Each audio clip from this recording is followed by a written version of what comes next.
Anne was Queen of England, Scotland and Ireland from 1702 until her death in 1714. In 1707, the Acts of Union united England and Scotland as one sovereign state and was named Great Britain, and this act also united Ireland with England. Despite her numerous pregnancies, none of these resulted in surviving children, and as such, Anne was the last monarch of the House of Stuart.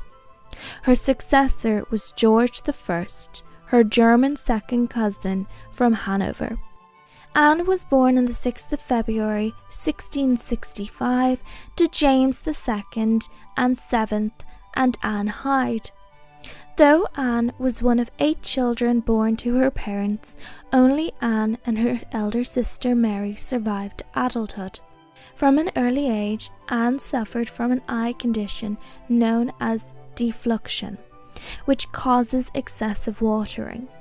She was sent to France for medical assistance, and she lived with her grandmother Henrietta Maria of France and then her aunt Henrietta Anne.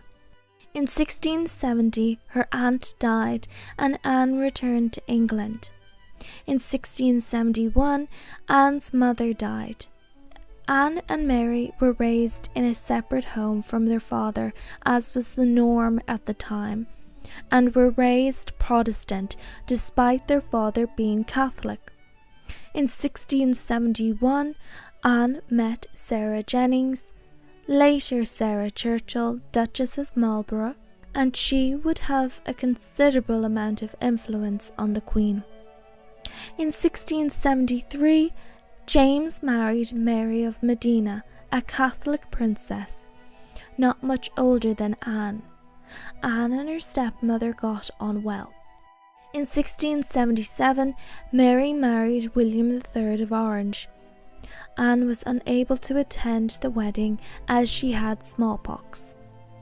George of Hanover, Anne's second cousin, visited London in 1680, and there were rumours of a potential marriage between them. However, this never happened, as the Hanoverians planned for George to marry Sophia Dorothea of Celle.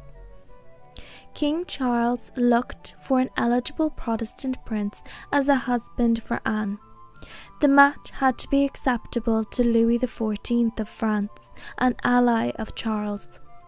The Danish royal family were allies of the French, and so a marriage was proposed between Anne and Prince George of Denmark, the younger brother of Christian V. The couple were wed on the 28th of July 1683. Despite it being an arranged marriage, Anne and George were faithful and devoted to each other. Soon after the wedding, Anne became pregnant, but the baby was stillborn. Over the next 2 years, Anne gave birth to 2 daughters, Mary and Anne Sophia. In 1685, Anne's father ascended the throne as James II and 7th. As her father began to weaken the Church of England's power, Anne became estranged from her father and stepmother. In 1687, Anne miscarried. George got smallpox, and their 2 daughters died of smallpox. In 1688, Anne's stepmother gave birth to a son, James. Rumours of the child not being James's or being an adopted child grew rampant. That year, William of Orange invaded England along with his wife Mary, the daughter of James II and 7th, and they deposed of King James. Anne was supportive of this action. In January 1689, Mary and William were declared joint monarchs. That same year, Anne gave birth to a son, William. Around this time, Anne and Sarah became closer. In 1692, Sarah's husband was dismissed from his offices after William and Mary suspected him of conspiring with the Jacobites, King James's followers. Anne took a stance to support Sarah at a social event and refused to remove her from her household. This caused a rift between Anne and Mary, which never healed. In 1694, Mary died of smallpox and William was left to rule alone. Anne gave birth for the last time in 1700. She had been pregnant 17 times. Only 5 of her children lived to the age of 2, and only 1 survived past the age of 10. However, none survived adulthood. From 1698, Anne suffered from bouts of gout, causing her immense pain, and she was either carried on a sedan chair or used a wheelchair. She also gained weight as a result of her sedentary lifestyle. William, the sole surviving child of Anne and George, died at the age of 11 in 1700.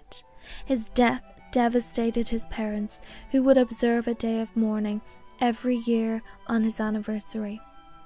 As Anne was the sole person left in the line of succession, Parliament enacted the Act of Settlement in 1701, which named Sophia Electress of Hanover and her Protestant descendants as next in line after Anne.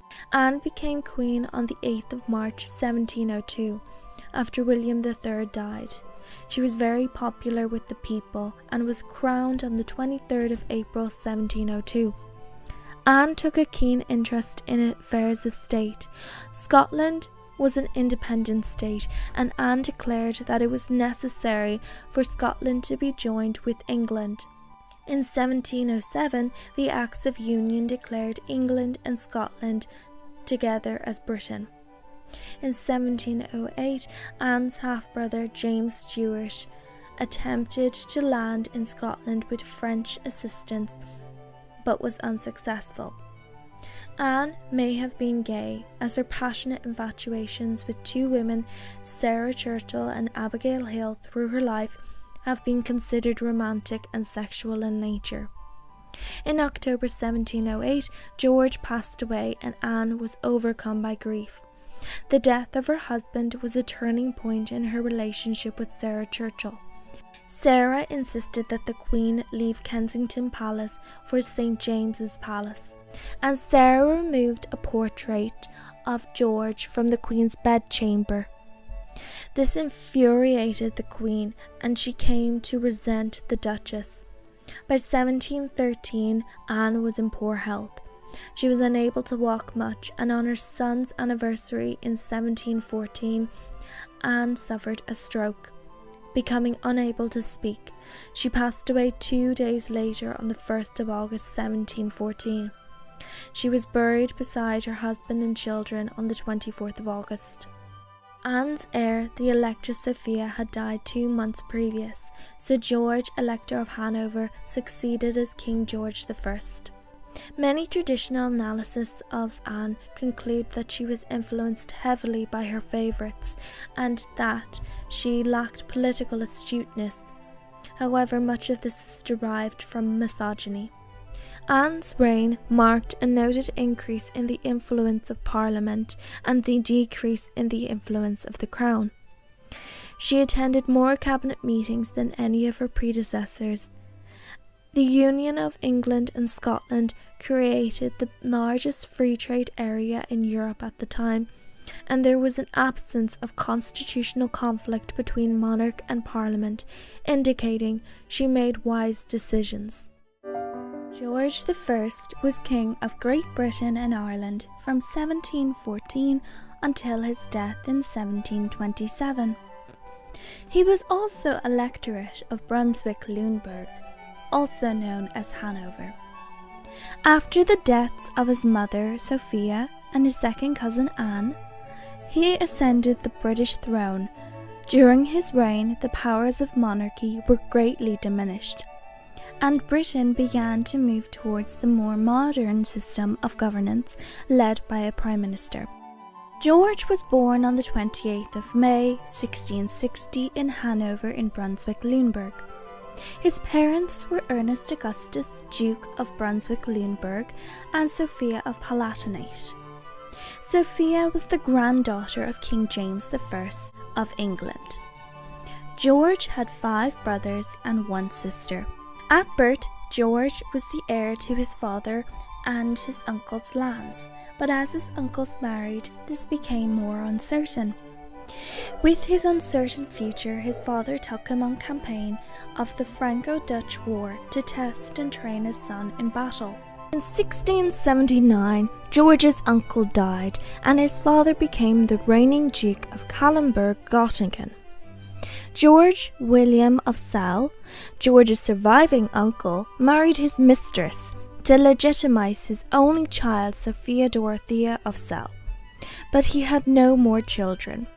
In 1682, the practice of primogeniture was put in place, which meant George would inherit all the lands and not have to share with his younger brothers. George married Sophia Dorothea of Celle, his first cousin, in 1682, and their marriage ensured a healthy income as well as the eventual unification of Hanover and Celle. Their first child, George Augustus, was born a year later, while George and his brother Frederick Augustus served in the Great Turkish War. In 1692, George's father was made an elector of the Holy Roman Empire. George and Sophia Dorothea had one more child, a daughter named after her mother, in 1687, but they had no more children after. They had become estranged, and George much preferred the company of his mistresses. Sophia Dorothea kept company with Count Philipp Christoph von Königsmarck. Königsmarck was eventually murdered. The couple later divorced, with Sophia Dorothea imprisoned in Alden House in Celle, where she stayed until she died. George also had children with his mistress Melusine von der Schulenburg, Louise Sophia, born in 1692, Melusina, born in 1693, and Marguerite, born in 1701. Ernest Augustus died in 1698, and George became the Duke of Brunswick-Luneburg, also known as Hanover, and a Prince-Elector of the Holy Roman Empire. As it became more likely that the British throne would pass into the Hanoverians' hands, acts were put in place in Britain to naturalise Sophia, George's mother, and her heirs as English subjects. In 1705, George also inherited the Principality of Luneburg-Grubenhagen. In 1714, George's mother died and Anne, Queen of Great Britain and Ireland, died also. George was now King of Great Britain and Ireland, but was unable to go to Britain until September of that year. George's reign was met with much opposition, including by the Whig Party and the Jacobites. In 1717, during the baptism of the Prince of Wales' son, one of the sponsors for the child, the Lord Chamberlain, was verbally insulted by the Prince of Wales, and the Lord took this as a challenge to a duel. The Prince and his family were ordered to move out of St. James's Palace, and they moved into Leicester House. Though the father and son did later reconcile, they were never on friendly terms with each other afterwards. Over the years, the Jacobites attempted to gain control, but were unsuccessful, even when they were supported by the Spanish. In Hanover, the king was an absolute monarch, meaning he could make decisions as he pleased, and had control over everything. In Britain, the monarch was a constitutional monarch, meaning government held the real power. As the king grew older, the de facto first prime minister, Sir Robert Walpole, made much of the decisions for the king. On the 9th of June, 1727, the king suffered a stroke while on his way to Hanover. He passed away on the 11th of June, 1727, 2 days later. He was buried in Hanover, the last British king to be buried outside of Britain. George was ridiculed at the time by the British people, many believing him unable to speak English. However, George was fluent in English and could read, write and speak the language. His Lutheran faith also caused consternation with his Anglican subjects. In Britain, he was seen as wooden and conservative, but in mainland Europe, he was seen as progressive, allowing his critics to publish without risk of censorship. His personal letters showed a genial and affectionate man, in stark contrast with his public persona. George II was born on the 30th of October, 1683 in Hanover. He had one sister, Sophia Dorothea.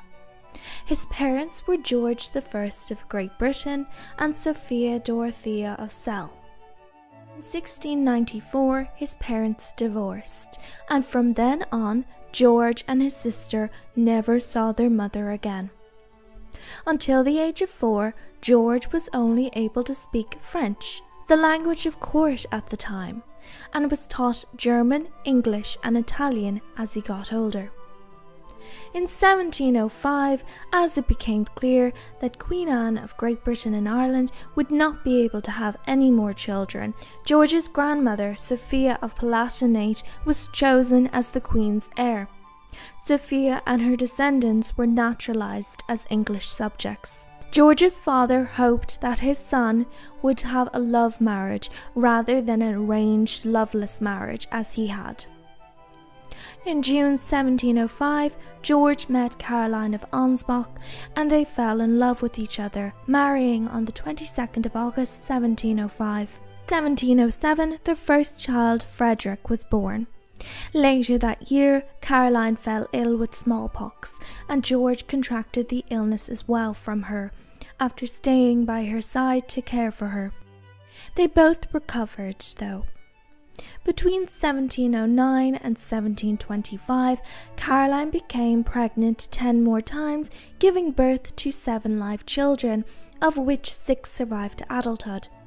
Anne, born 1709, Amelia, born 1711, Caroline, born 1713, George, born 1717, and died 1718, William, born 1721, Mary, born 1723, and Louisa, born 1724. In 1714, Queen Anne died, with Sophia having died 2 months before the Queen.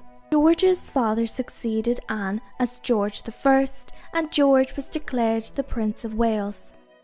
George was popular with the people, something his father was jealous of, which contributed to a poor relationship between the father and son. The birth of George caused the beginning of the end for the relationship between the father and son. At the baptism of George, the Lord Chamberlain, one of George's sponsors, was verbally insulted by the Prince of Wales. The king banished George and Caroline from St. James's Palace, with their children being left in the care of the king. The couple were desperate to see their children and snuck into the palace to visit them. Eventually, the king allowed the couple to see their children. The Prime Minister encouraged the king to reconcile with his son, and while they did, they were never on friendly terms again. George and Caroline lived peacefully, away from political drama until George I died on the 11th of June 1727. George succeeded his father as George II.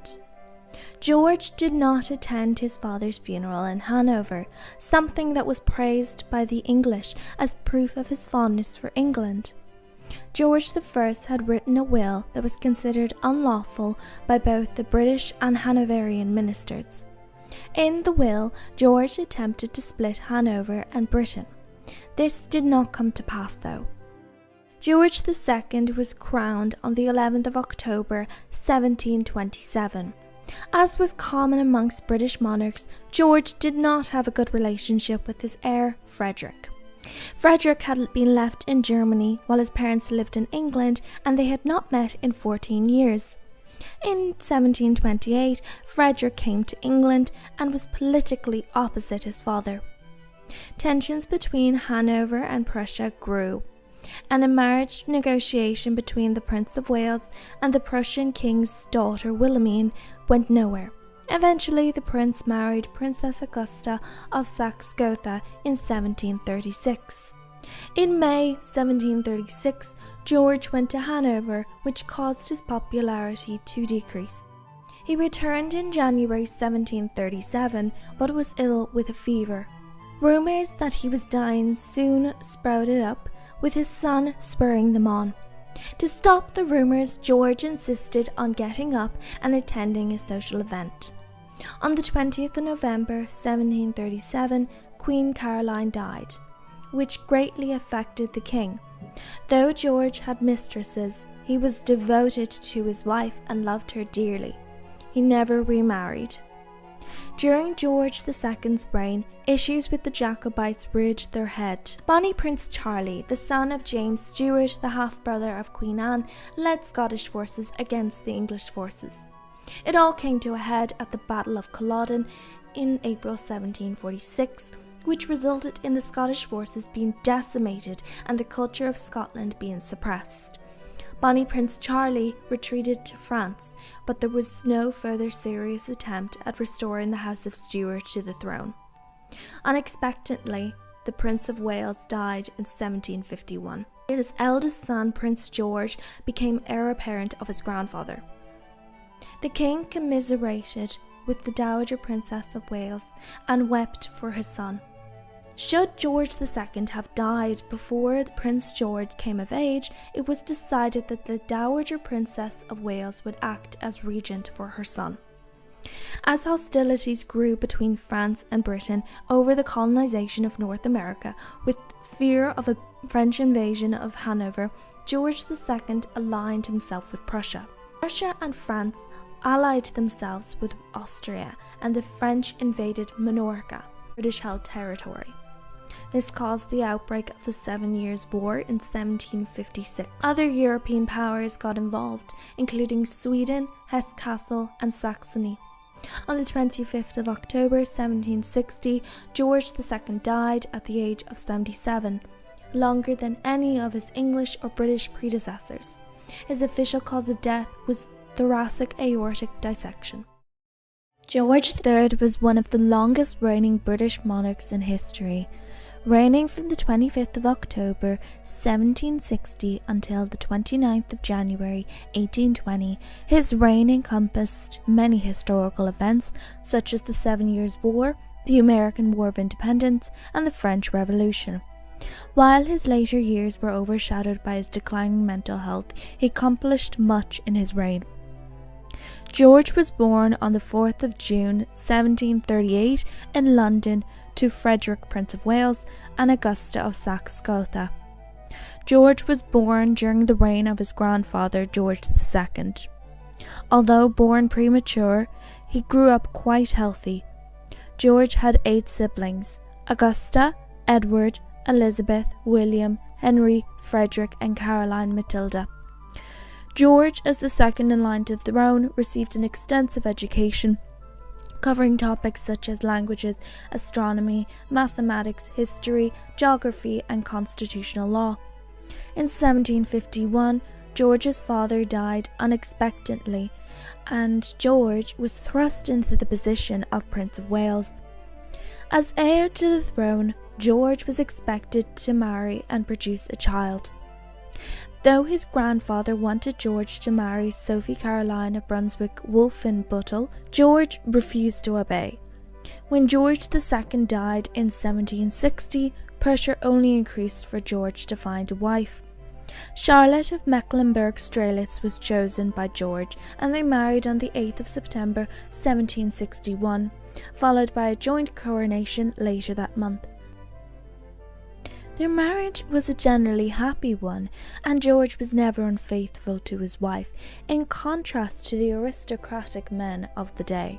George and Charlotte raised their 15 children in Buckingham House, Kew Palace, and Windsor Castle. In 1770, George's brother Henry married Anne Horton, someone George considered inappropriate as a royal bride and being of lower social class. From this, the government passed the Royal Marriages Act 1772, which meant that any member of the royal family had to obtain the king's permission to marry. By the mid-1770s, there was much discontent in the American colonies over taxation and being ruled by a king who had never been to America.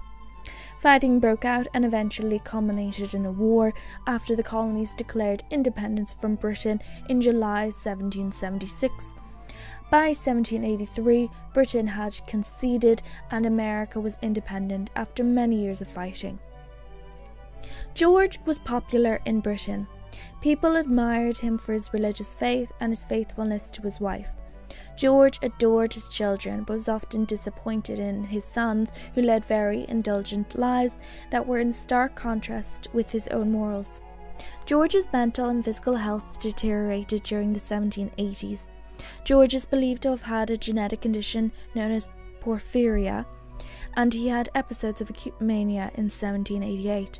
Treatment for mental illness was primitive, and George did not receive treatment that was conducive to improving or even helping his mental health.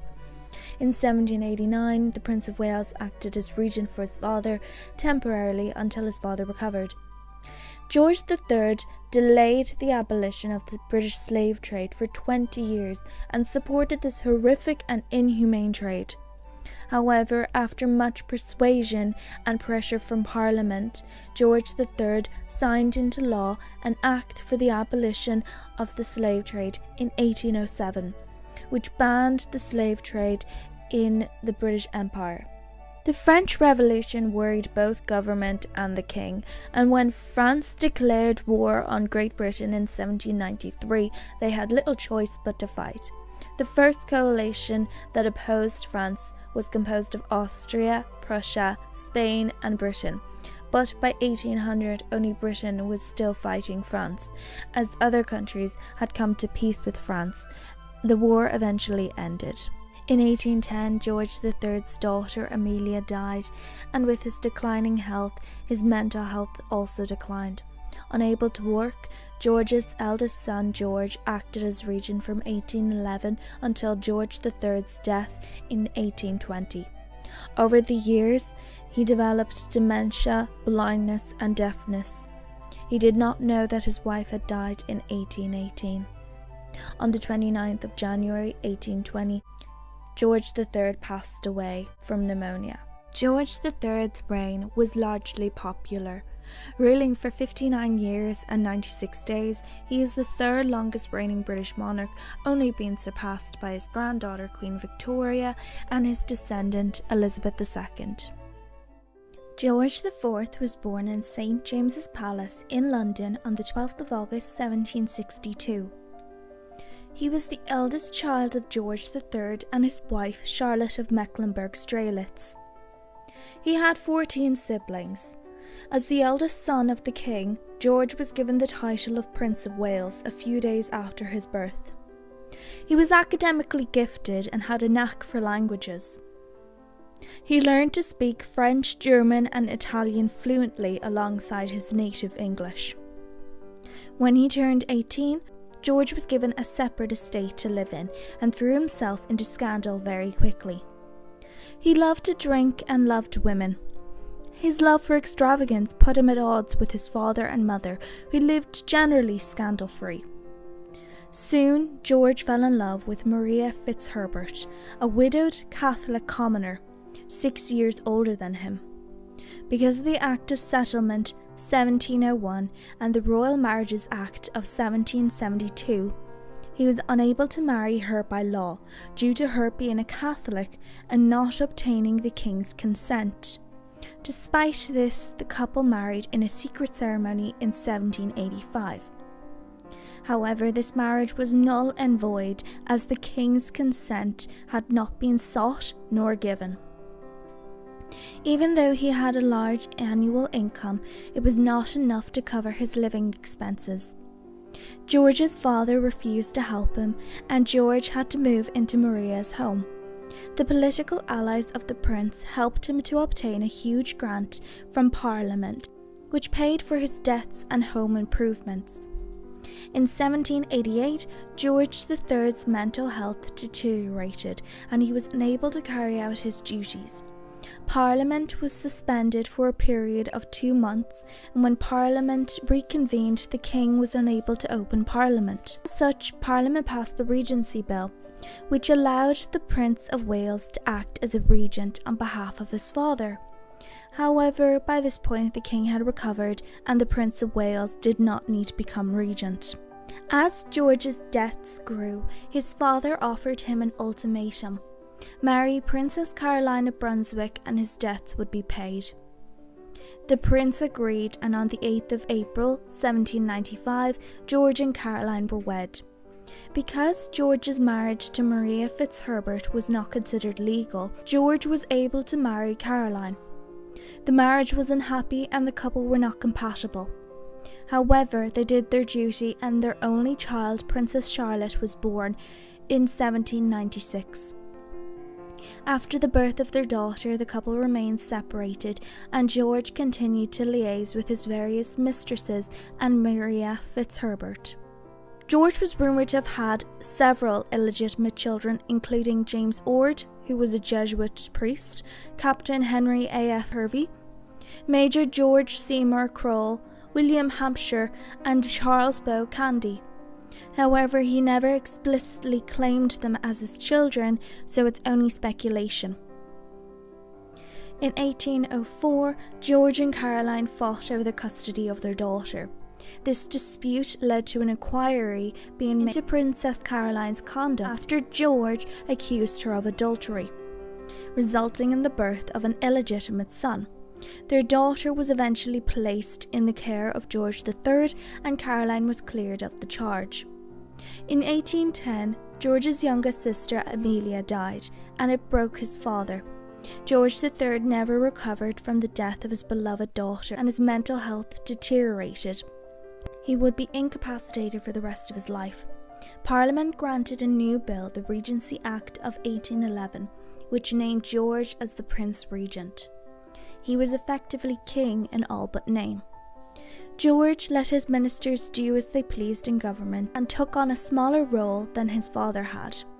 He established the principle of the Prime Minister being the person that was supported by the majority of Parliament, even if the monarch disagreed with the choice. It was expected that George would support the Whigs in their pursuit of Catholic emancipation, but he chose not to.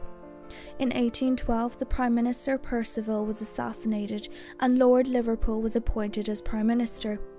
In 1814, the electorate of Hanover was raised to a kingdom, and the war in continental Europe against Napoleon I, the French Emperor, ended in a French defeat. In 1817, Princess Charlotte died after giving birth to a stillborn son. The death of his only legitimate child would haunt George for the rest of his life, and would throw the succession into crisis. Charlotte was the only legitimate grandchild of George III, and her death prompted the unmarried sons of George III to marry and try to produce a child. During his reign as the Prince Regent, George popularised a new style of clothing and housing, became known as the Regency style. In 1820, George III died, and George, the Prince Regent, ascended the throne as George IV. By this point, George was obese and addicted to laudanum. George refused to recognise his estranged wife as queen, and he refused her entry for his coronation on the 19th of July, 1821. He sought a divorce, but decided to not go forward with the divorce as his various adulterous relationships might have come to light. On the 7th of August 1821, Caroline died. George's coronation was extravagant and cost a whopping £23 million in today's currency. For the first time since Richard II, George visited Ireland in 1821, followed by Scotland. George IV spent much of his reign in Windsor Castle. In 1827, the Prime Minister retired and George Canning became the Prime Minister. The question of the Catholic emancipation was one of the biggest dilemmas to face George IV. He was anti-Catholic. Canning died in 1827, and Lord Goderic, followed by the Duke of Wellington, both became Prime Ministers that year and the following year. Wellington knew that the emancipation would happen eventually, and a Catholic relief bill was passed in 1829. However, it was not without controversy. Despite giving consent for the bill, under pressure from his anti-Catholic brother Ernest Augustus, the Duke of Cumberland, the king withdrew his approval and cabinet resigned in protest. Under intense political pressure, the king eventually agreed to the bill and cabinet were given back their positions. George was a heavy drinker and eater, and at one point he weighed 20 stone. Later in life he developed gout, arteriosclerosis, dropsy and porphyria. In his final years he spent many days in bed and had difficulty breathing. To help with his pain, the king took laudanum, developing an addiction that left him in a mentally impaired state. By the end of his life, he had lost sight in one eye and was confined to bed.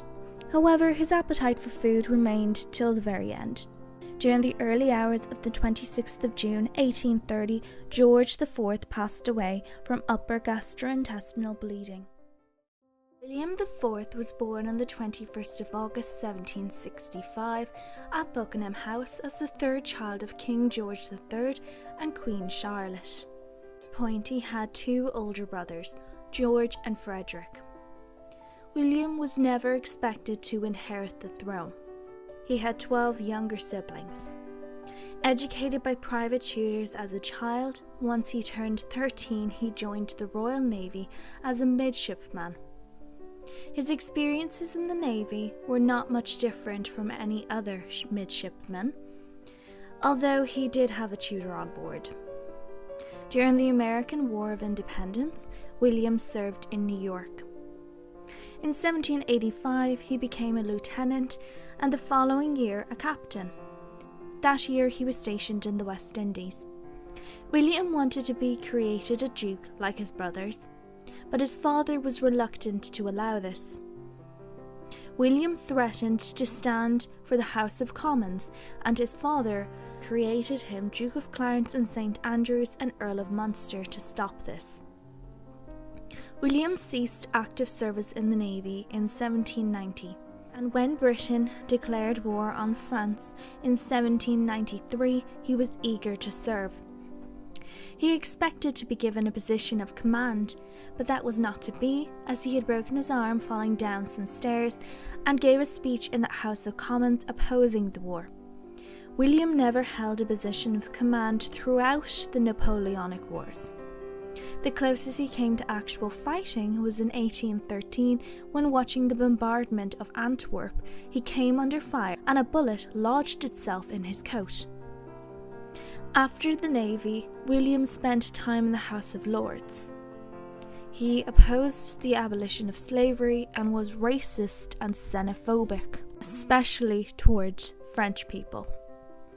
From 1791, William had a sexual and romantic relationship with an actress called Dorothea Jordan. They lived together and had 10 children. As they were not married, none of William's children were eligible in the line of succession. In 1797, William was given the position of Ranger of Bushy Park, which included a large house, large enough to accommodate his growing family. Between 1825 and 1827, William had Clarence House built. William and Dorothea's relationship ended in 1811. She was given a financial allowance every year and custody of their daughters on the condition that she never act again. However, Dorothea resumed acting in order to pay one of her daughter's husband's enormous debt. William discovered this and took custody of their daughters and stopped paying Dorothea. Dorothea's career began to fail, and to escape her creditors, she fled to France, where she died in 1816 in poverty. William also had one illegitimate son before his relationship with Dorothea. His name was William, and he drowned off Madagascar in 1807. Deep in debt, William attempted to marry a wealthy heiress, but was unsuccessful. In 1817, William's niece, Princess Charlotte of Wales, the second in line to the British throne and only legitimate grandchild of George III, died. It seemed more likely as time went on that William would eventually become king and he would need an heir. In 1818, William married the young Princess Adelaide of Saxe-Meiningen, and though they were married for almost 20 years, they had no surviving children together. For the first year of their marriage, they lived in Germany, as it was much cheaper than Britain.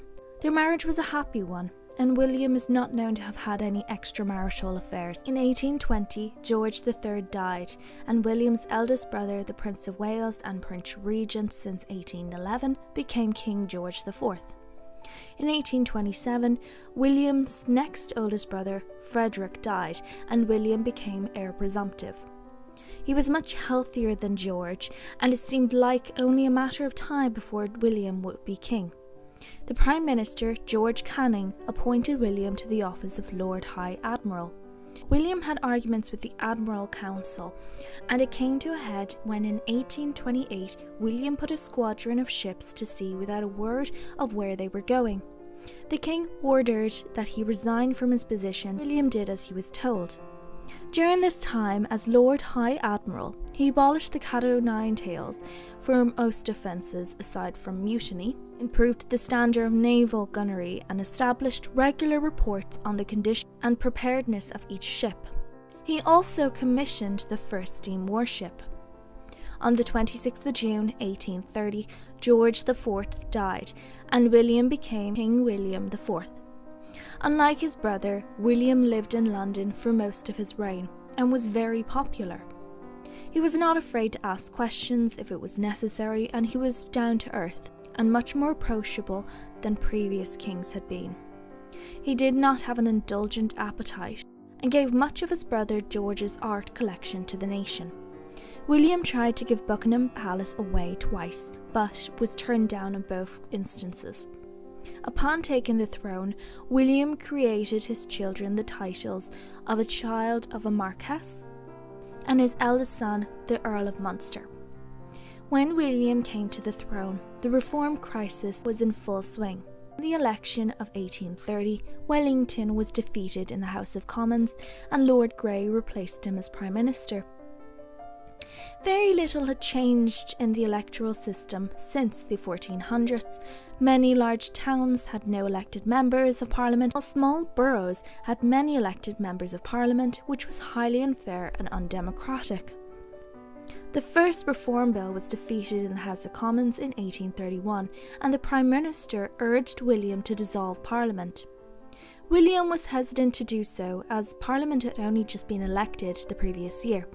However, he was also irritated by the conduct of the opposition, and so William went to the House of Commons and dissolved Parliament. New elections were held and the bill passed through the House of Commons. However, it stalled in the House of Lords. The King's coronation occurred on the 8th of September 1831.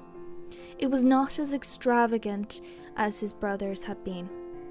He spent only £16,000 compared to his brother spent £240,000 on his coronation. William would have preferred to have not had a coronation at all, but not given much of a say in the matter. The second Reform Bill also failed to pass through the House of Lords. Grey suggested that William create more peers to ensure that the bill passed, but William refused. He had already created over 20 new peers in his coronation honours. However, he eventually and reluctantly agreed and created new titles for the eldest sons of peers already in the House of Lords, so that the titles would eventually be absorbed as subsidiary titles. The bill was not rejected outright, but the Lords began to change parts of the bill. When Grey and his fellow ministers threatened to resign if the king did not create a large enough amount of peers to force the bill, William accepted the resignation. The 1832 Reform Act eventually passed. William was also King of Hanover and ruled from London. There was a common misconception at the time that Britain dictated Hanoverian policy, but this was not true. In 1833, William signed a new constitution for Hanover, which empowered the middle class, gave some power to the poor, and expanded the role of Parliament. However, much of this would be revoked by his successor and brother, Ernest Augustus. William and his wife Adelaide were fond of William's niece Alexandrina Victoria of Kent, or more commonly referred to Victoria. They attempted to forge a close relationship with her, but were thwarted by the Duchess of Kent, Victoria's mother. The king thought the Duchess was disrespectful towards him, and at his final birthday banquet in August 1836, he expressed his hope aloud to everyone present that he hoped he would live until Victoria turned 18, so that the Duchess would never be regent. Victoria and the Duchess were so shocked that Victoria burst into tears and the Duchess sat in silence for the rest of the meal. William's eldest daughter, Sophia, Lady de Lisle and Dudley, died in childbirth in April 1837, and it shook William. 2 months later, on the 20th of June 1837, William passed away. His niece Victoria of Kent became Queen Victoria of the United Kingdom, while William's younger brother Ernest Augustus became King of Hanover. Following the death of Princess Charlotte of Wales in 1817, the British monarchy was in shambles. The succession was in crisis, as Princess Charlotte was the only legitimate grandchild of George III. As a result of this, the remaining unmarried sons of George III married quickly to have children. In 1818, Prince Edward, Duke of Kent and Strathearn, married Princess Victoria of Saxe-Coburg-Saalfeld, the sister of Princess Charlotte's widower, Leopold. On the 23rd of May 1819, their only child, Alexandrina Victoria, was born at Kensington Palace. She was christened at Kensington Palace by the Archbishop of Canterbury and named after her godfather, Tsar Alexander I of Russia, and her mother. Victoria was fifth in line to the throne after her father and his 3 older brothers, George, Frederick and William, as they had no living legitimate children. When Victoria was less than a year old, her father passed away, followed by her grandfather. In 1827, Frederick died, with George passing in 1830. She was now first in line to the throne. Victoria's childhood was sad and isolated. Her mother and her mother's friend Sir John Conroy devised the Kensington system, which prevented Victoria from meeting people that they deemed unworthy. They also hoped it would make her weak and dependent on them. Victoria didn't have her own room. She had to share with her mother. She studied plenty of languages, including English, French, German, Italian and Latin, played with dolls, and her only companion was her dog Dash. From the age of 13, Victoria wrote a daily diary, and they were read by her mother, which Victoria put a stop to once she became queen. She continued this practice throughout her life, filling 122 volumes. During the 1830s, Victoria went on many trips throughout England and Wales, which she disliked as they made her ill and tired. In October 1835, Victoria fell ill, and Conroy and her mother tried to make her appoint Conroy as her secretary, which failed. In May 1836, Victoria met Prince Albert of Saxe-Coburg and Gotha for the first time.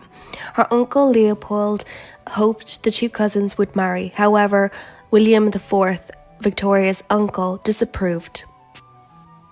While Victoria found Albert delightful, she was not ready for marriage. A month after Victoria turned 18, her uncle William IV passed away. She decided to take the regnal name of Victoria.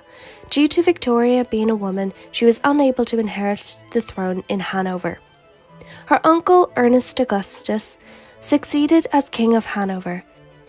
He was Victoria's heir until she had a child. Lord Melbourne, the Prime Minister at the time, formed a close relationship with the young Queen. He offered her much advice and was seen as a father figure by Victoria. Victoria's coronation took place on the 28th of June 1838 at Westminster Abbey. The first 2 years of her reign, Victoria was generally popular. However, a scandal would rock her court and her reputation would suffer. Rumours flew that Lady Flora Hastings, one of her mother's ladies-in-waiting, was pregnant with Conroy's child out of marriage. Victoria believed this to be true, and to determine if the rumour was true, Lady Flora was subjected to a medical examination to determine her virginity. The lady was a virgin, and the Queen's reputation suffered as a result of her maltreatment of Lady Flora, who was dying from cancer. Another situation which put Victoria in hot water was when she refused to replace her ladies-in-waiting with wives of the Tory party, something a new Prime Minister was allowed to do as a sign of neutrality on the part of the monarch not to meddle in politics.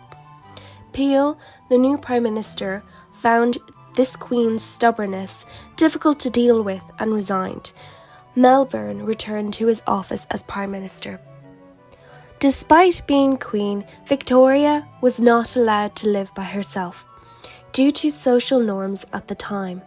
She found her mother's proximity stifling and had her sequestered to distant rooms of the palace. Melbourne offered up marriage as a solution, but Victoria was hesitant to marry when she had only just become Queen. Victoria met Albert again in October 1839, and after spending a few days with him, she proposed. On the 10th of February 1840, the young couple married in the Chapel Royal in St. James's Palace. Albert replaced Melbourne as the key political and non-political advisor in her life. Victoria soon became pregnant for the first time. While pregnant with her first child, she survived an assassination attempt by Edward Oxford. She was in her carriage with Prince Albert when Oxford shot at her. She was unharmed, and Oxford was arrested and tried for high treason but found not guilty due to insanity. He was detained in an asylum. Victoria's popularity rose. The couple's first child, Victoria Adelaide Mary Louisa, was born on the 21st of November 1840. Despite disliking pregnancy, the Queen went on to have 8 further children. Albert, born 1841, Alice, born 1843, Alfred, born 1844, Helena, born 1846, Louise, born 1848, Arthur, born 1850, Leopold, born 1853, and Beatrice, born 1857. Baroness Louise Lazen ran the Queen's household. She was Victoria's childhood governess and was highly influential on the Queen. Albert thought she mismanaged things and was angry over her treatment of their ill daughter. In 1842, to keep the peace with her husband, Lazen was asked to retire. Victoria survived further assassination attempts by John Francis on the 29th of May 1842 and John William Bean on the 3rd of July 1842. In 1845, Ireland became gripped by a potato blight. This became known as the Great Famine. Victoria became known as the Famine Queen, despite giving £2,000 of her own money to support the Irish people. Victoria would visit Ireland in 1849. In 1843 and 1845, Victoria and Albert stayed in France, with King Louis Philippe I becoming the first British monarch to visit a French monarch since Henry VIII. Louis Philippe returned the favour by visiting in 1844. During 1848, when the possibility of the British monarchy being deposed was of great concern, Victoria and her family left for Osborne House. In 1849, the Queen survived an assassination attempt by William Hamilton, and again in 1850 by Robert Pate. During her final 2 pregnancies, the Queen used chloroform during labour, which greatly improved the experience for her. It is possible that Victoria may have had postnatal depression following her pregnancies, as she was often gripped by feelings of sadness and loss of self-control. In 1851, Prince Albert opened the Great Exhibition to much success. Victoria's eldest child, Princess Victoria, married Prince Frederick William of Prussia in 1858. A year later, the Queen's first of many grandchildren would be born. In March 1861, the Duchess of Kent passed away. Over the years, the Queen and her mother had become much closer and shared a happier relationship than they had had when she was a child. Albert helped more during this time, driving himself to the point of illness several times. In November 1861, the couple became aware that their eldest son Albert was sleeping with an actress while stationed in Ireland. Prince Albert travelled to meet his son and confront him about the rumours. In December 1861, Prince Albert fell ill with typhoid fever and died on the 14th of December 1861, driving the Queen into a state of mourning. She blamed her son Albert.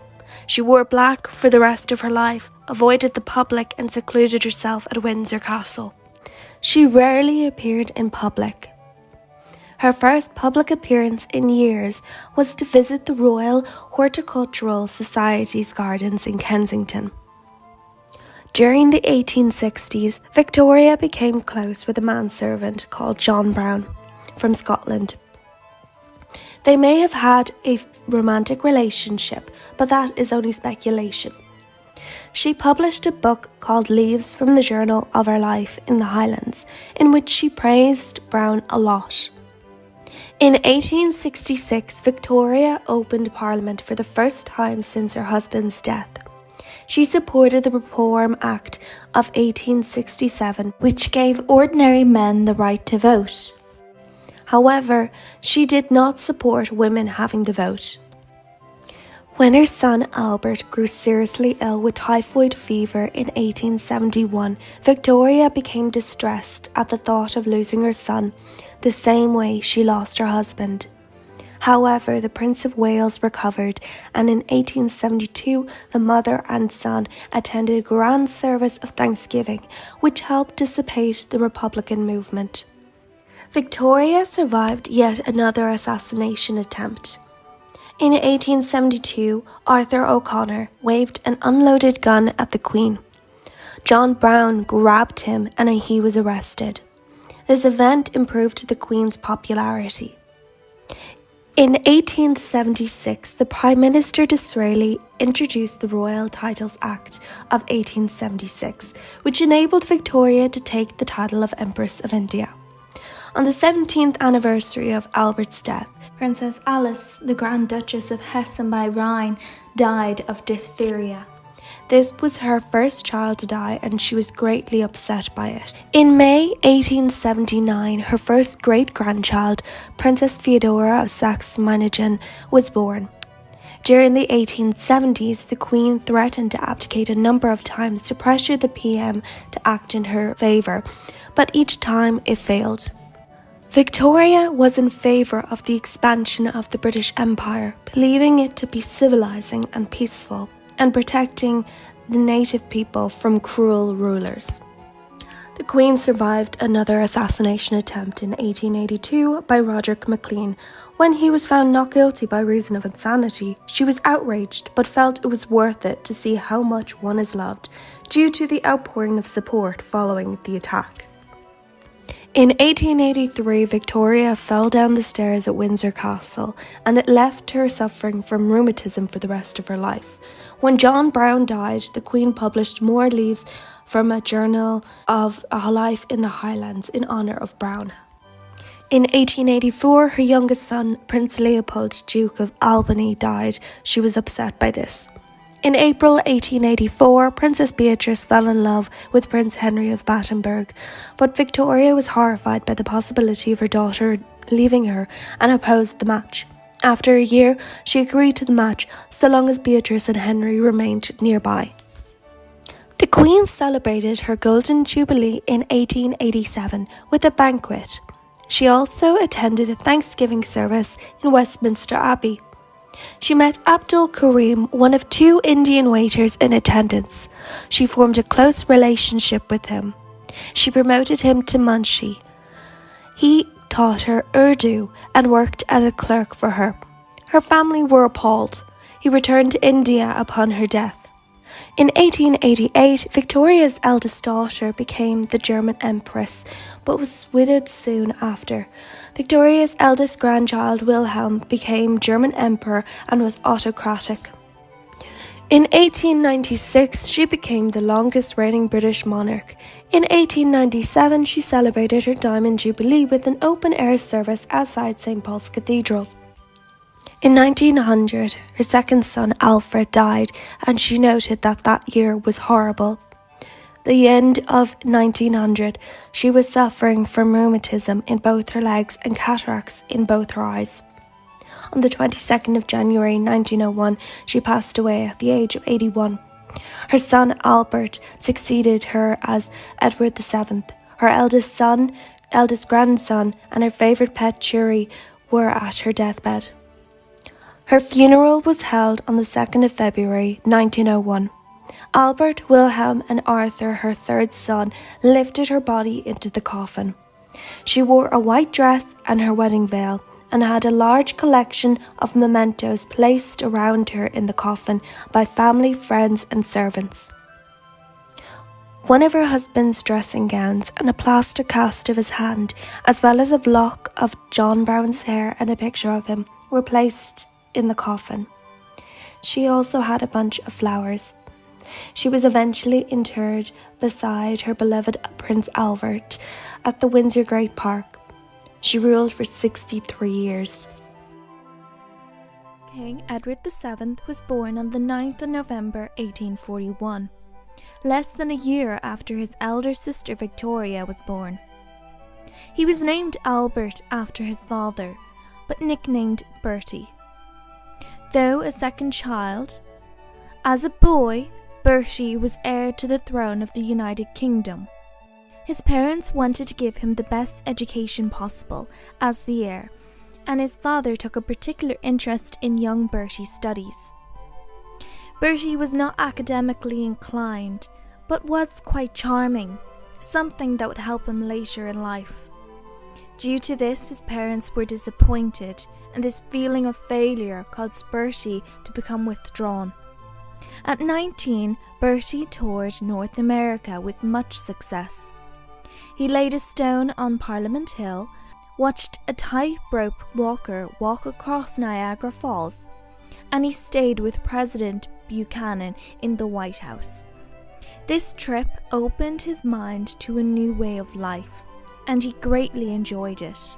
He returned to Britain, exhilarated and more confident in his abilities than ever before. His new confidence pushed him towards his greatest interest, women. As the Prince of Wales, Bertie was expected to marry and have children. His parents sent him to Germany in 1861 under the guise of watching military maneuvers. On this trip, he met Princess Alexandra of Denmark, a princess who his parents were keen for him to marry. The two young people hit it off, and it didn't take long before their families were arranging the wedding. However, there was just one snag in the plan. Bertie was already romancing and seducing other women. Before he travelled to Germany, Bertie had been in Ireland to gain military experience. When his friends discovered he had never been with a woman, the men snuck an actress into the camp called Nellie Clifton, and Nellie would be the first of many women who would sleep with the future king. Rumours of his dalliances got back to his parents, and his father travelled to Ireland to scold and warn his son of the harm that Bertie was causing. By this time, in November 1861, Bertie's father's health had begun to fail, and only weeks later, Prince Albert was dead. The death of Prince Albert sparked a hatred in Victoria so deep that she blamed Bertie for his father's death and never forgave him. The wedding between Bertie and Alexandra was postponed until the 10th of March 1863.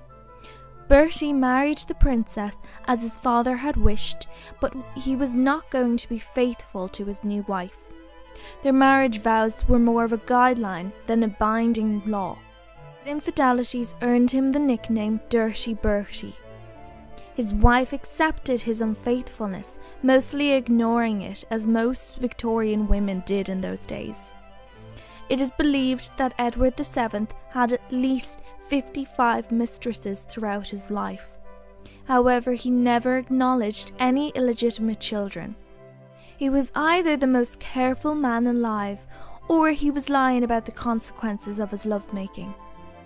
His mother's disapproval of her eldest son only grew when in 1869 Bertie was involved in a divorce scandal.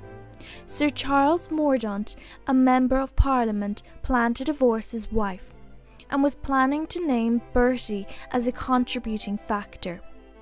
Evidence of an affair came in the form of letters that the Prince of Wales had written to Mordaunt's wife, and the husband finding the two together alone in Mordaunt's house.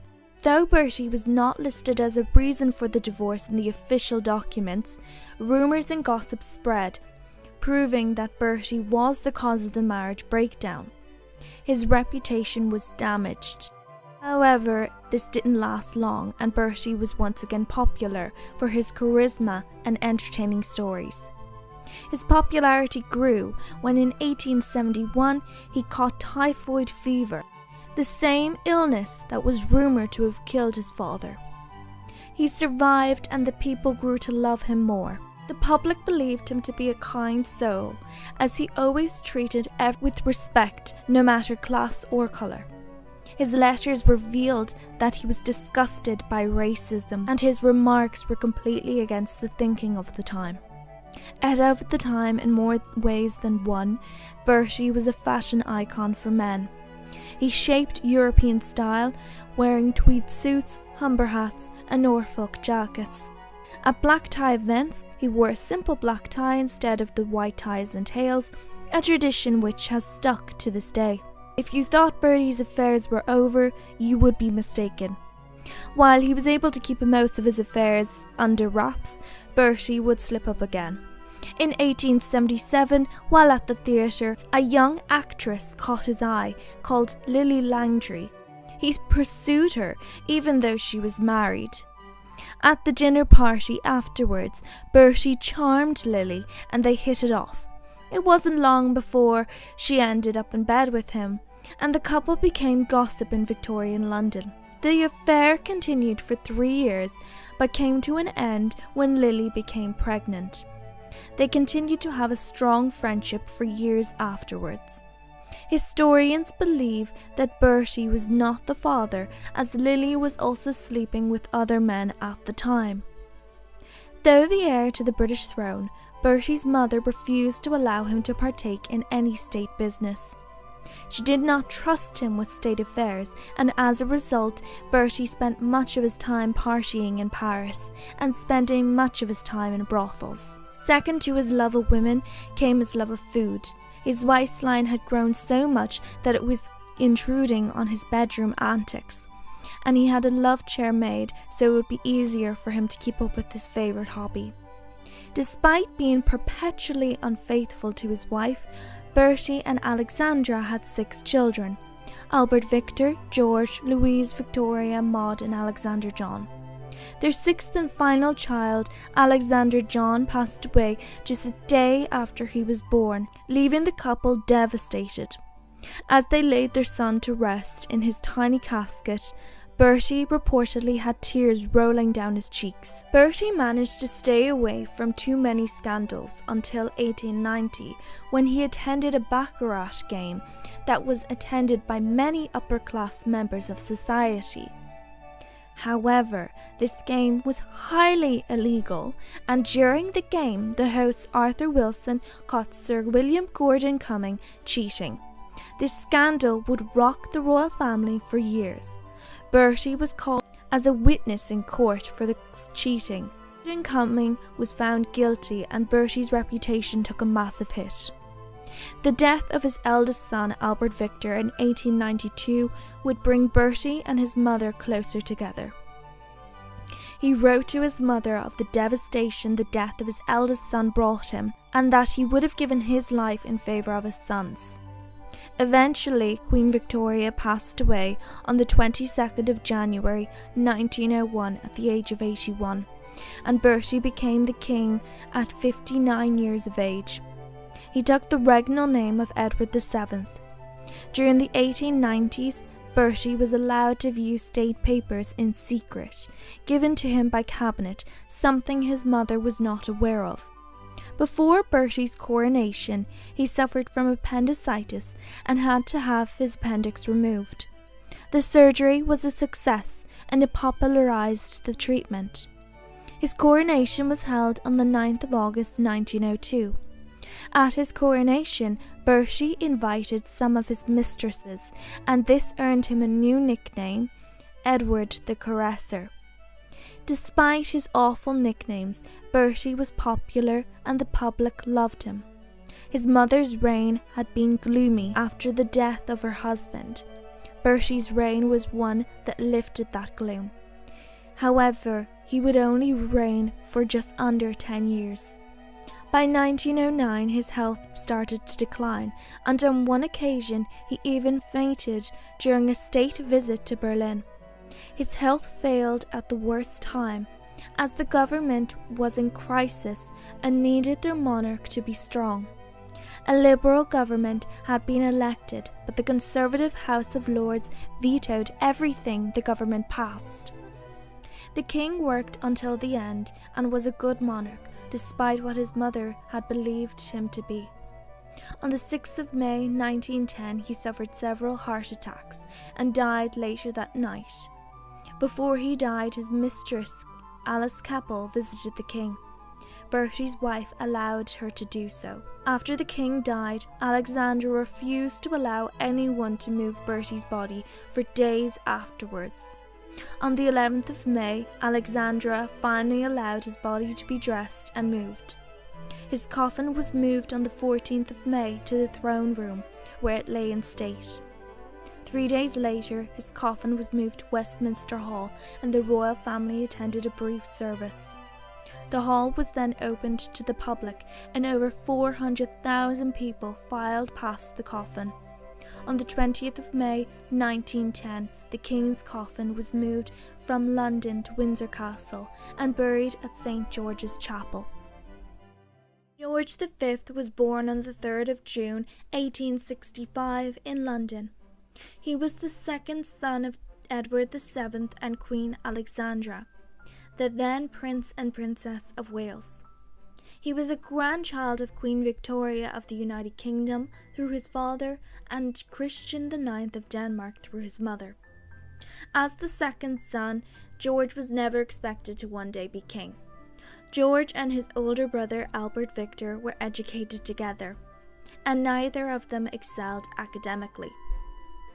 At the age of 12, George and Albert Victor began training in the Navy, and from 1879, both of the brothers served on HMS Bacant. They toured the British Empire together. Unable to speak French or German, their grandmother, Queen Victoria, sent them to Lausanne, which resulted in very little learning of either language.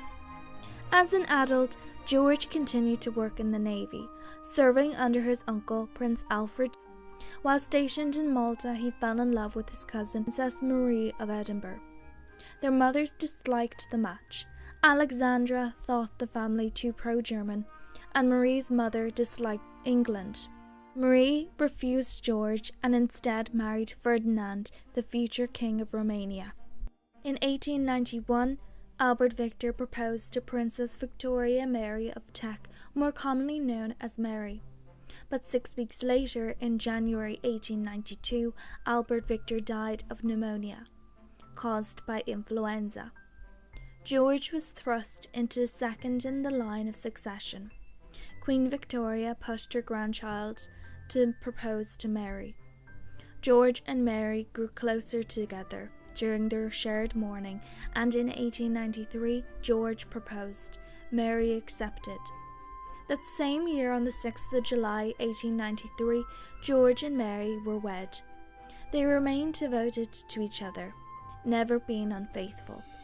George was unable to express how he felt in speech, but he wrote many letters to his wife, as did she, expressing their devotion and love for each other. George's career in the Navy ended when he became second in line. He was given the title of Duke of York in 1892 and began to receive constitutional history lessons. George and Mary would go on to have 5 sons and a daughter together. He and Mary were strict and distant with their children, not much different to how royalty raised their children at the time. They lived in York Cottage on the Sandringham estate and led a simple, quiet life. On the 22nd of January 1901, Queen Victoria passed away, and George's father ascended the throne. George was then given the title of Prince of Wales and toured the British Empire with his wife. As Prince of Wales, George was given access to state documents, unlike how his father had been when he was Prince of Wales. And George also allowed his wife to read the papers. He valued her advice and she helped him to write speeches. George supported reforms in naval training, with cadets being enrolled at the age of 12 and receiving the same education regardless of class. These reforms were eventually implemented. On the 6th of May 1910, Edward VII died and George became king. He took the regnal name of George V. George took offence to the anti-Catholic wording of the Ascension Declaration that he was supposed to make during the opening of Parliament. He refused to open Parliament unless the offensive phrases were changed, and the Ascension Declaration Act of 1910 was passed, which removed the phrases. On the 22nd of June 1911, George and Mary were crowned together at Westminster Abbey. That same year they travelled to India for the Delhi Durbar, where they were crowned Emperor and Empress of India. He was the only Emperor of India to actually be present at his own Delhi Durbar. While in India, he expressed disgust at the racial segregation. When George came to the throne, the People's Budget had been rejected by the House of Lords, which was unusual as Lords normally did not veto budget bills. The Prime Minister attempted to reduce the power of the Lords, but it kept being blocked. The Prime Minister asked George to grant another general election and to create sufficient Liberal peers if the Lords blocked legislation again. George agreed to the dissolution, and the Parliament Act of 1911 was passed, which removed the power of the Lords to veto bills. On the 4th of August 1914, World War I began. Britain and its allies were at war with the German Empire and its allies. George and his family were cousins of the German Kaiser and bore German titles. In a response to the growing anti-German sentiment at the time, George changed the royal house's surname to Windsor in 1917, and all of his British relatives relinquished their German titles. He gave his male relatives British peerages and titles. That same year, he restricted who could have the style of Royal Highness and who could have the title of Prince or Princess. By 1919, any of George's relatives who had fought on the German side of the war had their British peerages and titles revoked. In 1917, George's first cousin, Tsar Nicholas II of Russia, was overthrown in the Russian Revolution. George initially decided to grant his cousins asylum, but revoked his offer after fears of revolution being sparked in the UK. The Tsar, his wife and children were murdered in 1918. George sent a British warship to Russia to rescue the extended members of the Russian imperial family. 2 months after the end of the First World War, Prince John, the king's youngest son, died at the age of 13 from an epileptic fit. His death caused immense grief for both of his parents.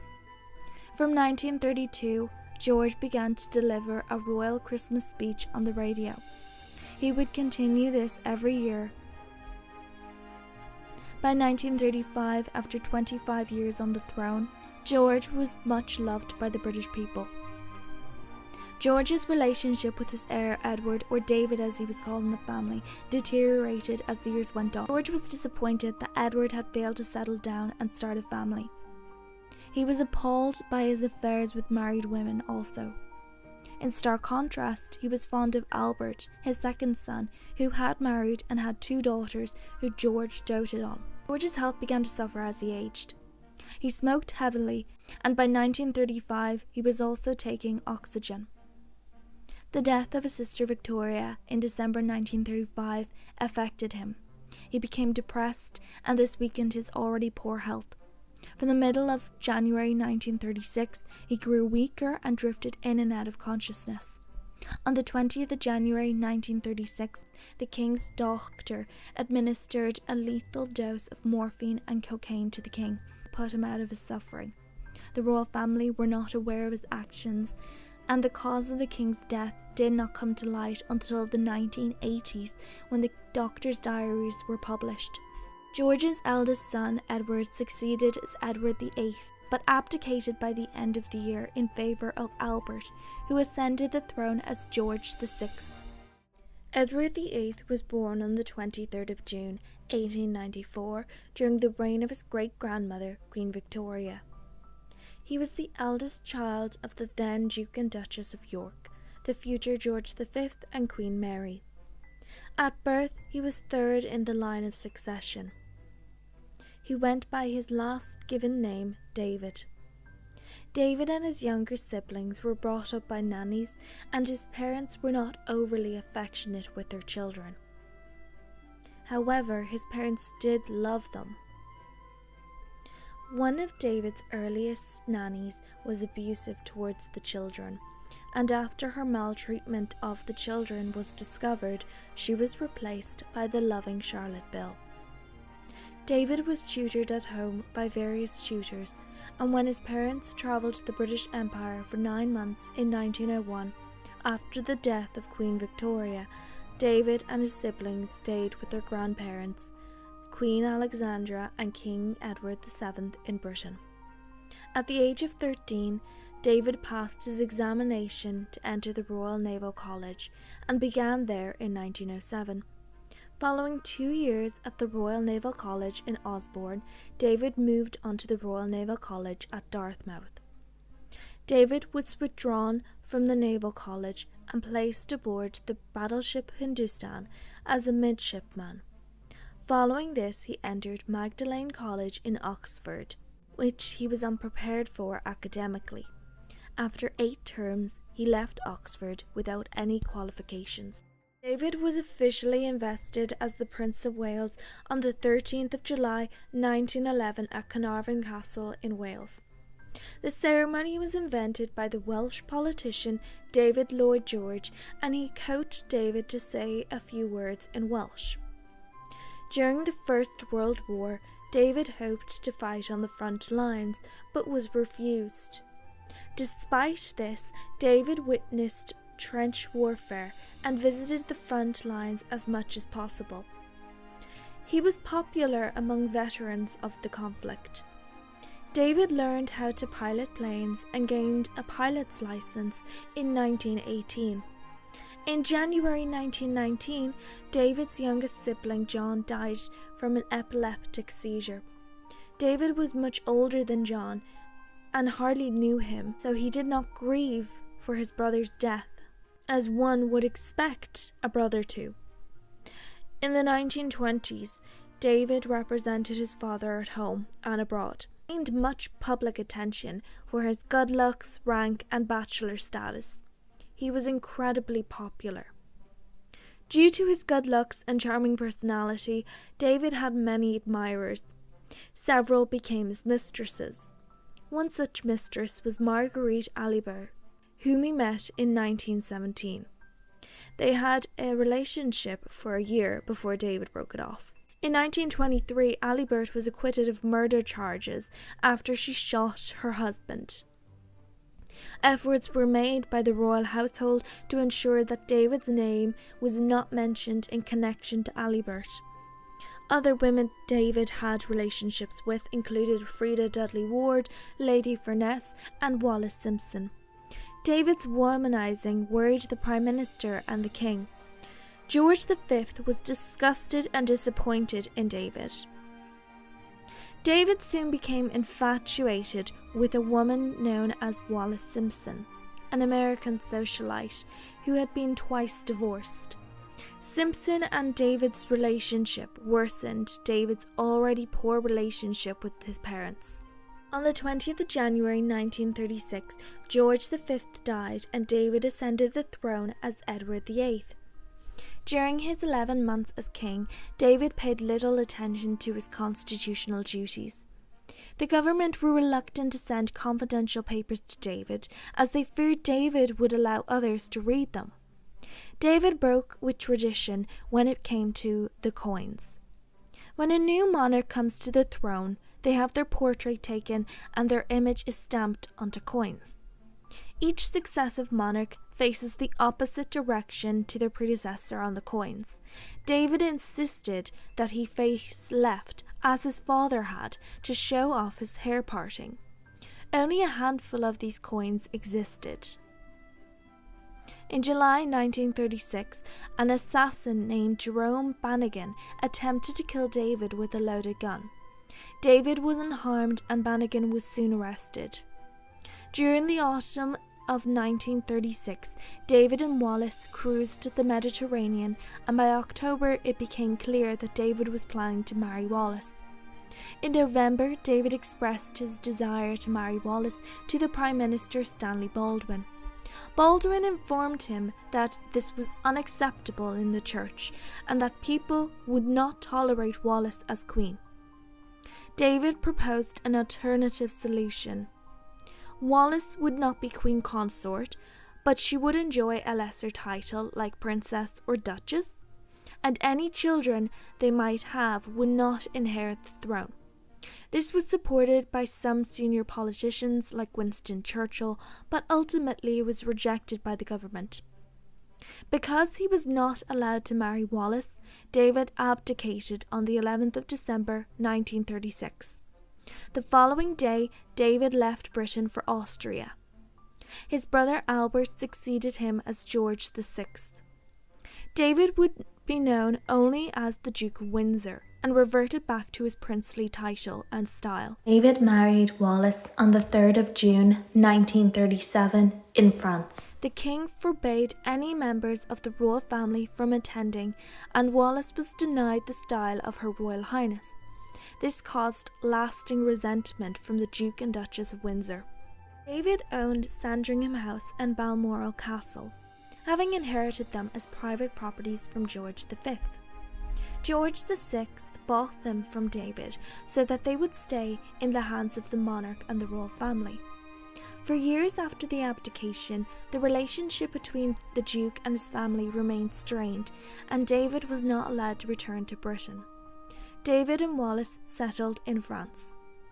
In October 1937, David and Wallace visited Nazi Germany and met Adolf Hitler. This went against the advice of the British government. In the outbreak of war, the Duke and Duchess were brought back to Britain.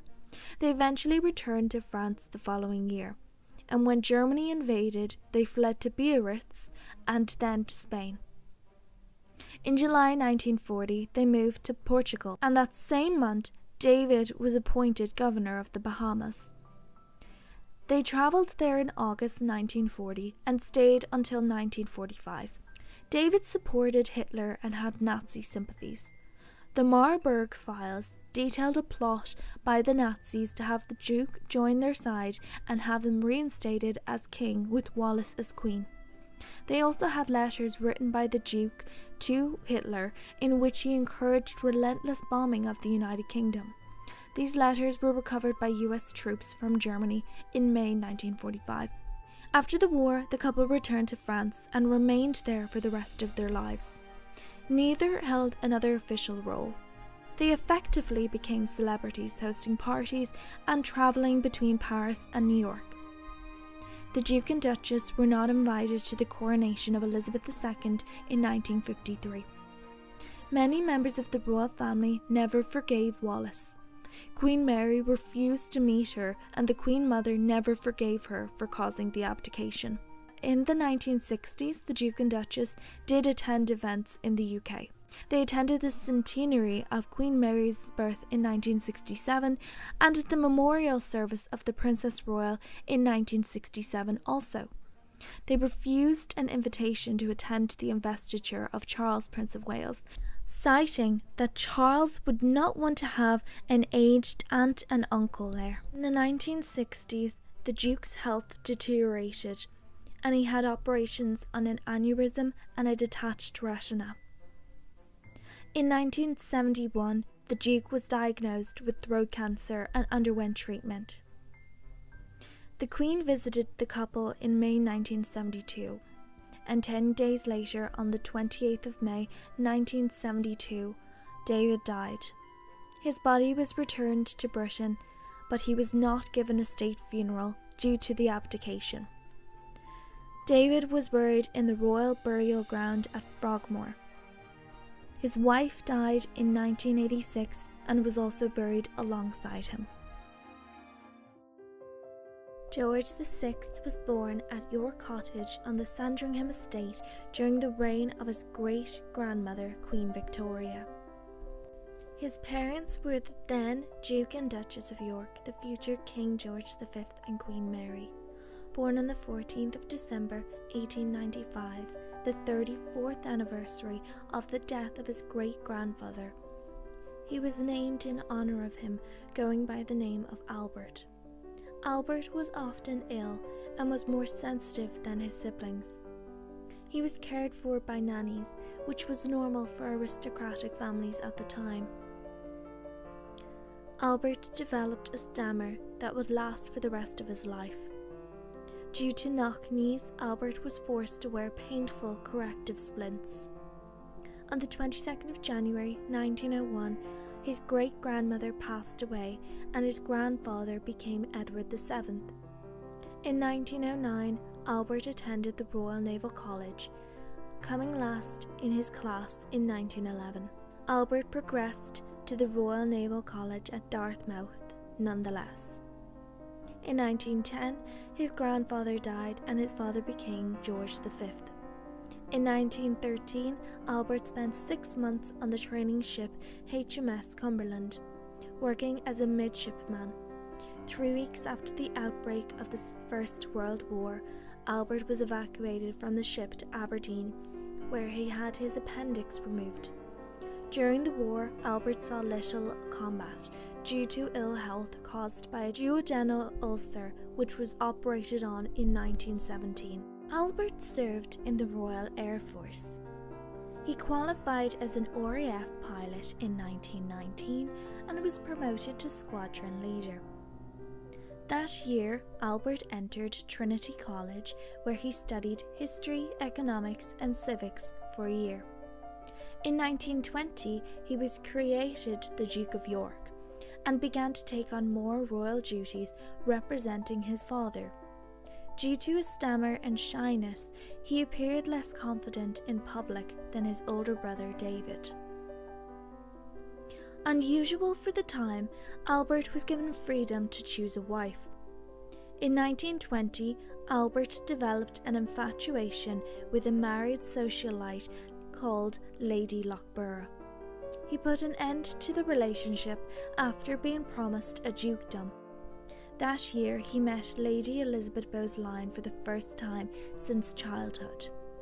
He fell in love with her and proposed to her 3 times. The first 2 times, Elizabeth rejected his proposal, as she was reluctant to give up her freedom to become a member of the royal family. Eventually, Elizabeth agreed to marry him, and they were wed on the 26th of April, 1923. They had 2 children together, Elizabeth and Margaret, born in 1926 and 1930 respectively. They lived in London and led a quiet life. From 1925, Albert began to see Lionel Logue, a speech therapist, to help him with his stammer. In 1936, George V died, and after less than a year on the throne, his successor and Albert's brother, Edward VIII, abdicated his throne. Albert, as first in line, became George VI, taking that regnal name to emphasise continuity with his father. Albert was forced to buy Balmoral Castle and Sandringham House from David to ensure that they passed down through the hands of the monarch. David had inherited them from their father, the previous king. Albert invested his wife with the Order of the Garter on his 41st birthday. George VI's coronation was held in Westminster Abbey on the 12th of May 1937, and in a break with tradition, Queen Mary, Albert's mother, attended the ceremony to show support for her son. In 1939, the King and Queen toured Canada and the United States, becoming the first reigning monarch of Britain to visit North America. The trip was a success, with the King and Queen being received enthusiastically by the public. It forged a strong bond of friendship between the US President and the British monarch. War was declared in September 1939 when Germany invaded Poland. George VI and Queen Elizabeth stayed in Buckingham Palace while their daughters moved to Windsor Castle. They refused to evacuate from London. During the Blitz in September 1940, the King and Queen narrowly escaped death when 2 German bombs exploded in the courtyard of Buckingham Palace, damaging part of the palace. The British royal family were also subjected to rationing and the same deprivations as the rest of the country. The King and Queen provided morale to the public, visiting affected areas throughout the UK. During George VI's reign, much of the British Empire dissolved, with many countries becoming independent nations. The Statute of Westminster of 1931 acknowledged that the dominions were separate sovereign states. The empire became a voluntary association of independent states known as the Commonwealth. Britain partitioned India into 2 independent countries, India and Pakistan, in 1947, and both countries left the Commonwealth. George VI relinquished the title of Emperor of India. Many other countries also left the Commonwealth. The stress of becoming king and the stress of the war hastened the decline of the king's health. The king smoked heavily and developed lung cancer and Buerger's disease, as well as other ailments associated with smoking. His wife, children, and son-in-law, the Duke of Edinburgh, represented the king when he was ill. His eldest daughter, Elizabeth, and her husband, Philip, went on tour to Australia via Kenya at his request. He saw them off from London Airport, and this would be his last public appearance. He passed away 6 days later on the 6th of February 1952. His daughter flew back to the UK upon hearing of his death. The lying in state occurred from the 11th of February, and his funeral took place 4 days later on the 15th of February. He was buried in the Royal Vault before being transferred to the King George VI Memorial Chapel in St George's 1969. Elizabeth II is the eldest child of George VI and his wife Queen Elizabeth, the Queen Mother. In 1936, her father ascended the throne after his brother abdicated. At 10 years old, Elizabeth was thrust into the position of heir presumptive, and only 16 years later, she ascended the throne herself after the premature death of her father. Elizabeth was born on the 21st of April 1926 to George VI, born Albert, and Queen Elizabeth, the Queen Mother. She was born during the reign of George V. At the time of her birth, her parents were the Duke and Duchess of York. Elizabeth was nicknamed Lilibet by her family, based off what she called herself when she was a toddler. Elizabeth had only one other sibling, Princess Margaret, who was born in 1930, and the 2 sisters were very close, being educated together at home by their governess Marion Crawford. As a young child, Elizabeth was quite sensible and mature for her age. Elizabeth was never expected to become queen. Until 1936, she was third in line to the throne after her uncle Edward VIII and her father, and it was expected that her uncle would marry and have children. However, that all changed when her grandfather George V died and her uncle Edward VIII became king. He abdicated only 11 months later to marry Wallis Simpson, and Elizabeth's father became king. As such, Elizabeth became heir presumptive. She was not heir apparent, as male preference primogeniture was in use at the time, and if her parents had another child, a son, Elizabeth would not be the heir. From then on, Elizabeth would also receive education in constitutional history in Eton College. A Girl Guides company was set up in Buckingham Palace so Elizabeth and Margaret could meet with girls their own age. In 1939, World War II started and the royal family lived in Balmoral Castle, then Sandringham House, before living in Windsor Castle for the duration of the war. During the war, the princesses staged pantomimes. In 1940, Elizabeth made her first radio broadcast addressing the children of the UK to raise spirits. In 1942, Elizabeth was appointed Colonel of the Grenadier Guards, and she visited them the following year during her first solo public appearance. In 1944, Elizabeth was made one of the 5 councillors of state in case her father became incapacitated. During the war, Elizabeth trained as a driver and mechanic, achieving the rank of honorary junior commander. The war ended in Europe in May 1945, and Elizabeth and Margaret went into the crowds in secret in the streets of London to celebrate. In 1947, Elizabeth went on her first overseas tour to South Africa, and she made her famous pledge on the 21st birthday that she would devote herself to the Commonwealth and to her country. By the time the speech was made, Elizabeth was secretly engaged to Prince Philip of Greece and Denmark, her second cousin once removed. They had met in 1934 and began exchanging letters. In July 1947, their engagement was publicly announced. The match was met with both support and opposition. Philip was a foreign-born prince with a little money and whose sisters had married German men with Nazi links. The marriage went ahead anyway, with Philip renouncing his Greek and Danish titles and converting to Anglicanism. Before the wedding, Philip was given the title of Duke of Edinburgh and His Royal Highness. Elizabeth and Philip married on the 20th of November 1947 and were followed just under a year later by a son, Charles, and a daughter, Anne, in 1950. The early years of their marriage were generally happy, with the couple living abroad intermittently in Malta. As the king's health began to fail, Elizabeth stood in for him. In early 1952, Elizabeth and Philip went on a tour of Australia and New Zealand, stopping in Kenya first. On the 6th of February 1952, the king died, and Philip broke the news to Elizabeth. She had left the UK as a princess and returned as a queen. She chose the regnal name of Elizabeth and was thus Elizabeth II. One of the first issues that came up was the name of the royal house.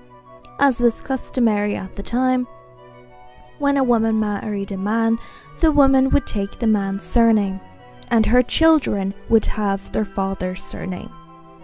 Several people assumed the royal house's name would be Mountbatten, but this was disliked by Winston Churchill, the Prime Minister at the time, and Elizabeth's grandmother, Queen Mary, who had been there when the house's name was first changed to Windsor in 1917.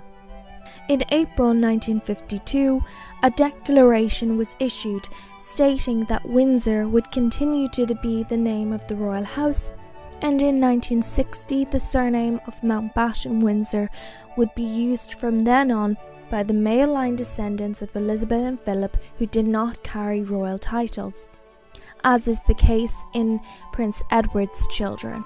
Queen Mary died in March 1953, less than 3 months before the coronation. Mary had requested that the coronation go ahead as planned before her death. On the 2nd of June 1953, the coronation was held and was the first to be televised, except the anointing and communion parts of the ceremony. Elizabeth and Philip went on a 7-month tour of the Commonwealth in 1953, and Elizabeth was the first British monarch to visit Australia and New Zealand. As monarch, one of the few powers she held was to appoint a Prime Minister.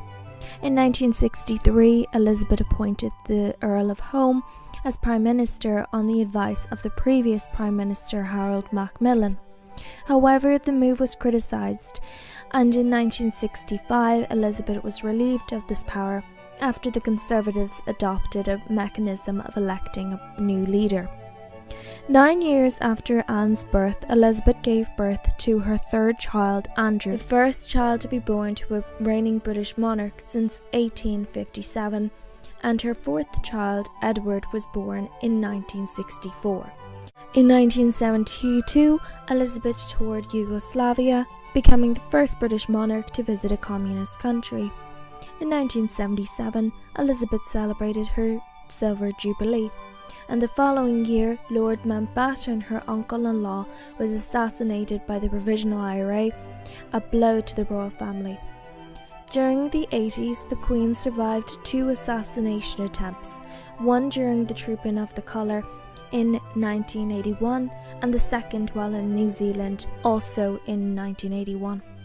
What became known as her Annus Horribilis, 1992, marked the end of 2 of her children's marriages. Andrew separated from his wife Sarah in March, and Anne divorced Captain Mark Phillips in April. Mauritius removed Elizabeth as head of state, and a fire broke out in Windsor Castle. During the 80s and 90s, the media began to intrude more into the lives of the royal family, often publishing things such as photos and videos and audio tapes without the permission of the royal family. In 1993, the Queen sued the Sun newspaper after it published the text of her annual Christmas message days before it was to air. In August 1997, Princess Diana was killed in a car crash. The Queen's popularity greatly diminished during this brief period after the Queen failed to appear for a week and also failed to fly the flag over Buckingham Palace at half-mast. 2002 marked the Queen's Golden Jubilee and her 55th wedding anniversary. Her sister and her mother passed away in early 2002, and this dealt a hard blow to the Queen to lose 2 very close members of her family. In 2007, Elizabeth became the first British monarch to celebrate a diamond wedding anniversary, and in 2011, she became the first British monarch to visit the Republic of Ireland. 2012 marked 60 years on the throne for Elizabeth, and she became the first head of state to open 2 Olympics, the first being in 1976. In 2015, she became the longest reigning British monarch, surpassing her great-great-grandmother Queen Victoria. In March 2020, the COVID-19 pandemic hit the UK, and the Queen, with her husband, moved to Windsor Castle. On the 6th of April 2021, Prince Philip died at the age of 99, with Elizabeth by his side.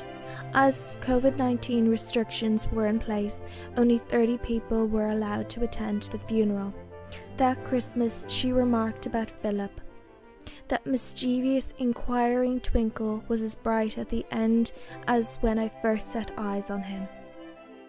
On the 6th of February 2022, Elizabeth became the first British monarch to reach 70 years on the throne.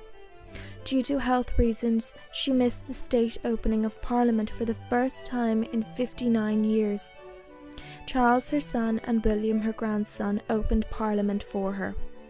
She attended the first day of the Platinum Jubilee celebrations, but was unfortunately unable to attend the rest, with various other members of her family taking the lead for her. On the 8th of September 2022, Buckingham Palace released a statement to the public stating that the Queen was under medical supervision. Members of her immediate family, including her 4 children, travelled to Balmoral Castle, where the Queen was staying. That afternoon, Queen Elizabeth passed away at the age of 96. Her death was announced to the public that evening. Her cause of death was recorded as old age. She had been Queen for 70 years, longer than any previous British monarch, and the second longest reign ever recorded for a head of state or monarch. Her funeral was held on the 19th of September 2022, and she was interred at the King George VI Memorial Chapel beside her parents, her sister, and her husband. She was immediately succeeded by her eldest son, Charles III, as King of the United Kingdom. Charles III was born on the 14th of November 1948 during the reign of his grandfather, George VI. He was the first child of Philip Mountbatten and Princess Elizabeth, the then Duke and Duchess of Edinburgh. He grew up with 3 siblings, Anne, Andrew, and Edward. In 1952, his grandfather died and his mother became Queen Elizabeth II. Charles became heir apparent. Charles attended his mother's coronation in 1953. When he turned 5 years old, Charles's formal education began, and a governess was appointed to oversee his education. In 1956, Charles started classes at Hill House School in London. Following on from this, Charles attended Cheam Preparatory School and Gordonston. Charles was the first heir to the British throne to be educated in a school rather than private tutors. Charles found Gordonston to be difficult and abusive due to the bullying he received from students while there. However, he did praise the school for helping him to come out of his shell. Charles spent 2 terms in 1966 in Geelong Grammar School in Australia, and he really enjoyed his time there. While at Gordonston, Charles became head boy and left school in 1967. Charles attended Trinity College, Cambridge, where he studied archaeology and anthropology, before transferring to a history course. He also attended University College of Wales to study Welsh history and language for a term. He graduated with a 2:2 BA, and he was awarded a Master of Arts from Cambridge in 1975. In 1958, Charles was created Prince of Wales, but his investiture was not held until the 1st of July 1969. During the 1970s, he served in the Royal Air Force and the Royal Navy. Throughout his youth, Charles was linked with several women, but none were serious aside from Camilla Shand. She was not considered to be an appropriate bride for a future king, due to her having had previous relationships, but Charles was infatuated with her. The relationship ended in the early 1970s, but began again in earnest in the 1980s when Charles's first marriage had failed. In 1979, Charles's great-uncle, Lord Mountbatten, was assassinated by the IRA. During this mourning, he became close to Lady Diana Spencer. He met her in 1977 when he was dating her older sister Sarah. The press and paparazzi caught wind of the courtship, and the intense media speculation prompted Charles to marry her. His father had strongly encouraged him to do so as not to damage Diana's reputation. They got engaged in February 1981 and were wed on the 29th of July 1981. They had 2 children together, William and Harry. Though they tried to make their marriage work, the marriage was doomed to fail. Their 13-year age gap, coupled with their incompatibility, led to the marriage breaking down and Charles resuming his relationship with Camilla Shand, who had since married and taken her husband's surname, Parker Bowles. Diana also began to have affairs with numerous men around the same time. In December 1992, the couple separated, and in 1996 they divorced. A year later, Diana was killed in a car crash. Following this, Charles made his relationship with Camilla public in 1999, and they became engaged in February 2005. They got married on the 9th of April 2005 in a civil ceremony, followed with a religious blessing. Charles's parents only attended the religious blessing, as the Queen was the supreme governor of the Church of England, and this would have put her in a difficult position if she had attended the civil ceremony. As Prince of Wales, Charles undertook official duties on behalf of the Queen. He performed investitures and attended funerals of foreign dignitaries and independence celebrations. He also met with and supported various charities. He also opened Parliament for the Queen when she was ill. On the 8th of September 2022, Queen Elizabeth II passed away.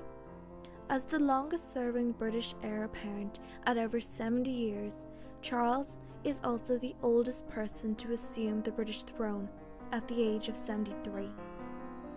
He took the regnal name of Charles III, although there was speculation that he would assume a different name like George to avoid the negative connotations with the regnal name of Charles. On the 10th of September 2022, Charles was publicly proclaimed king by the Ascension Council, which was televised for the first time.